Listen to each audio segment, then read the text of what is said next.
રાજકોટમાં ગુનેગારોને પોલીસે પાઠ ભણાવ્યો।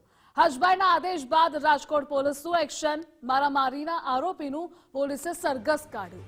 આરોપી સાકિર ખાન પઠાણનો પોલીસે વરઘોડો કાઢ્યો। ગઈકાલે સાકિર પઠાણે છરીના ઘા ઝીક્યા હતા। કતરીવાડમાં દીપાંકર બંગાળીને છરીના ઘા માર્યા હતા।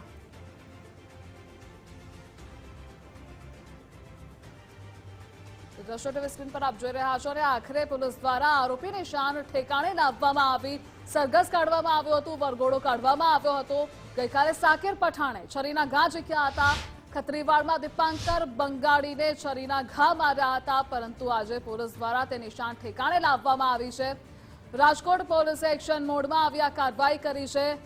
મારામારીના આરોપીનું પોલીસે સરઘસ કાઢ્યું। રાજકોટમાં ગુનેગારોને પોલીસે બરાબરનો પાઠ ભણાવ્યો છે। હર્ષભાઈના આદેશ બાદ રાજકોટ પોલીસ દ્વારા કાર્યવાહી કરવામાં આવી છે। દ્રશ્યો ટીવી સ્ક્રીન પર આપ જોઈ રહ્યા છો કે ગઈકાલે સાકિર પઠાણે છરીના ઘા ઝીક્યા હતા। ખત્રીવાડમાં દીપાંકર બંગાળીને છરીના ઘા માર્યા હતા અને ત્યારબાદ મારામારીની આ ઘટનામાં આરોપીઓની શાન ઠેકાણે લાવવામાં આવી છે। તો આરોપી સાકિર ખાન પઠાણનો પોલીસે વરઘોડો કાઢ્યો। બે અલગ અલગ દ્રશ્યો ટીવી સ્ક્રીન પર આપ જોઈ રહ્યા છો। પહેલાની ઘટના કે જ્યાં છરીના ઘા માર્યા હતા અને ત્યારબાદ પોલીસ કે જેને આ આરોપીની શાન ઠેકાણે લાવી છે, સરઘસ કાઢ્યું છે, વરઘોડો કાઢ્યો છે। તો બરાબરનો મેથીપાક પણ ચખાડવામાં આવ્યો અને આજ આરોપીઓની શાન ઠેકાણે લાવી। પહેલા હુમલાના દ્રશ્યો જોઈ રહ્યા છો। કાયદાનો કોઈ ડર જ ના હોય તે પ્રકારે હુમલો કર્યો હતો, પરંતુ ત્યારબાદ પોલીસે એક્શન મોડમાં આવી કાર્યવાહી કરી અને પોલીસે આજ આરોપીઓને પાઠ ભણાવ્યો।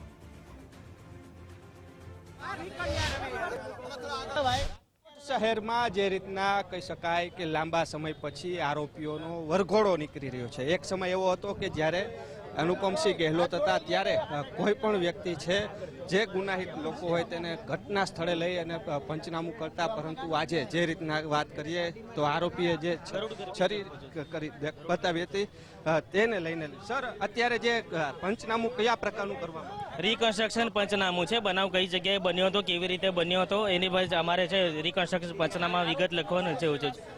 આરોપી છે એનો હજુ ગુનાહિત તપાસ ચાલુ છે। આરોપીનો ઇતિહાસ મળેથી આગળની છે તમને સૂચના આપો છે। સર કઈ રીતના અત્યારે રિકન્સ્ટ્રક્શન કરવામાં? જી બસ હજુ ચાલુ જ છે। હજુ ગરુડ ગરબી ચોક છે ત્યાંથી અમે આગળ જઈએ છીએ એવું છે। આગળ જઈએ છીએ ત્યાં શાકિરભાઈ કરીને છે, પોતે રિક્ષા છે રસ્તાની વચ્ચે પડી હતી અને મોટરસાઇકલવાળા જે બંગાળી જે કારીગર હતા એને ઓવરટેક કરવાના બાને બંને વચ્ચે બોલાચાલી થઈ હતી અને આરોપી એના છરી વડે જે હુમલો કરેલો હતો એવું છે। છરી વડે હુમલો કરવામાં આવ્યો હતો। આરોપી છે તેનું રિકન્સ્ટ્રક્શન પંચનામું એટલે કહી શકાય કે જે રીતના ગૃહમંત્રી હર્ષભાઈ સંઘવીએ કહ્યું હતું કે જો ગુનો કર્યો છે તો તૈયારી રાખજો, વરઘોડો નીકળશે અને લંગડાતા લંગડાતા ચાલવું પડશે, અને તેવી જ પરિસ્થિતિ છે તે હાલ છે તે જોવા મળી રહી છે। જે આરોપી છે તેને અત્યારે કહી શકાય કે એક સ્થળ ઉપરથી જેની ગુનાહિતની શરૂઆત થઈ હતી ત્યાંથી તેઓને લઈ જવામાં આવે છે। જે વરઘોડો છે તે કાઢવામાં આવ્યો છે। આરોપી જે અત્યારે કહી શકાય કે અહીં બેસાડવામાં આવ્યો છે, લંગડાતા લંગડાતા તેને ચાલવું પડ્યું હતું તેવી પરિસ્થિતિ છે તે જોવા મળી રહી છે। એટલે કહી શકાય કે ગૃહમંત્રી હર્ષ સંઘવીએ જે રીતના કહ્યું હતું જો ગુનો કર્યો છે તો વરઘોડો પણ નીકળશે અને લંગડાતા લંગડાતા ચાલવું પડશે, ને તે જ અમલીકરણ છે રાજકોટ પોલીસ કરી રહી છે। સૌથી મોટો સવાલ છે રાજકોટ શહેરની અંદર લાંબા સમય પછી આ પ્રકારના દ્રશ્યો છે તે જોવા મળ્યા છે। જે રાજકોટ વાસીઓ છે તે પણ અત્યારે લોકો છે તે જોતા નજરે આવી રહ્યા છે। આ દ્રશ્યો જોઈ શકાય છે, જે લોકોની ભીડ છે તે પણ અત્યારે અહીં જોવા મળી છે। લોકો પણ ઉમટી પડ્યા છે, કારણ કે લાંબા સમય પછી રાજકોટ શહેરની અંદર આ પ્રકારના દ્રશ્યો છે તે જોવા મળ્યા છે।